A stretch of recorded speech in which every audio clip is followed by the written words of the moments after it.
Okay guys, moving on to question number 2. Our question number 2 is continuity equation. This is a different type of question which is based on the derivation. तो continuity equation में जो भी आपका derivation है that is related to kinematics. तो starting with the derivation, we start derivation with a diagram, particular diagram. तो in a diagram we have area, IDL, dx and P. जो भी मेरा स्पेसिमेन है इसको मैंने क्या कंसिडर किया है कि बहुत स्मॉल है, छोटा है. तो let tau be the mean lifetime of holes due to combination.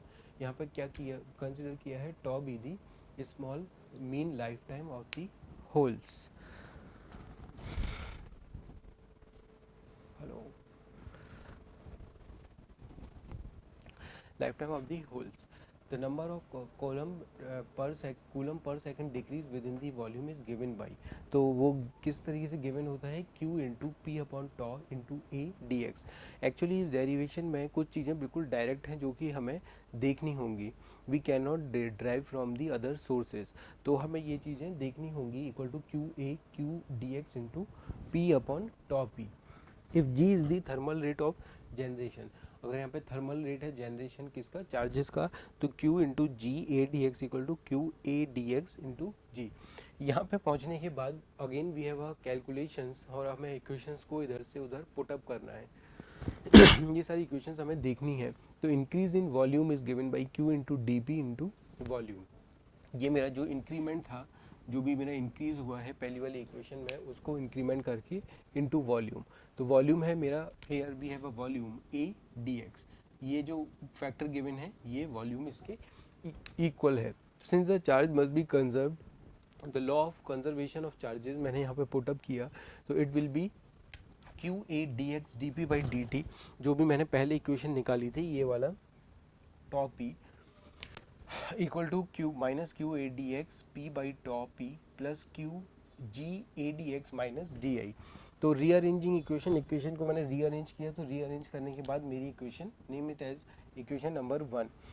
We also know that current density is equal to J I. तो in terms of differentiation d I is equal to A d J, क्योंकि area constant है तो current density change हो सकता है.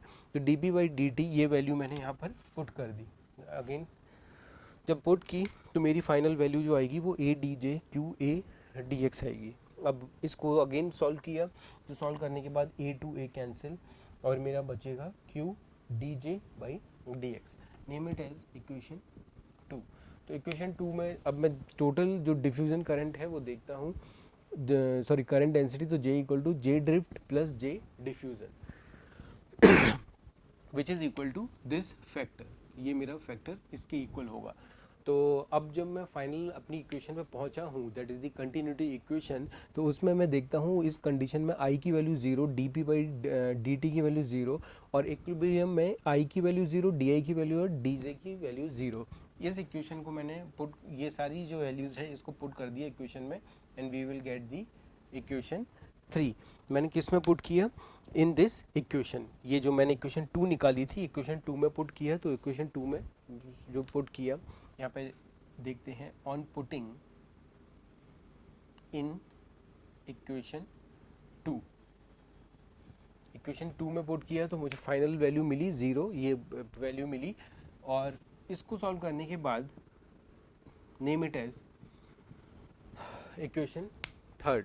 Substituting the equation. अब जो भी मेरी जी की वैल्यू आई वो मैंने यहाँ पर पुट कर दी और पुट करने के बाद इसको अगेन रीअरेंज किया. तो फाइनल कंटिन्यूटी इक्वेशन जो भी रही मेरी, this will be the continuity equation. तो कंटिन्यूटी इक्वेशन में कुछ नहीं है, हमें थोड़ा सा यहाँ पे बीच में कैलकुलेशन देखना है and we have to mug up certain things.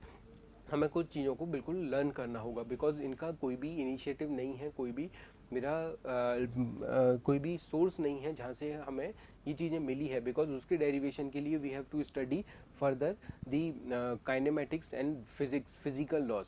तो बेटर है we have to just mug up certain equations and certain rules और उसके बाद हमें केवल प्रोसीड करना है. तो प्रोसीड करने पर हमें फाइनल बस मुझे उसके बाद कैलकुलेशंस करने के बाद वैल्यूज़ को पुट करना है. वैल्यूज़ को पुट करने के बाद जो भी वैल्यूज़ मिलेंगी दैट विल बी, जो भी इक्वेशंस मिलेंगी that will be final given as continue equation. तो this is all about question number 2. Thank you.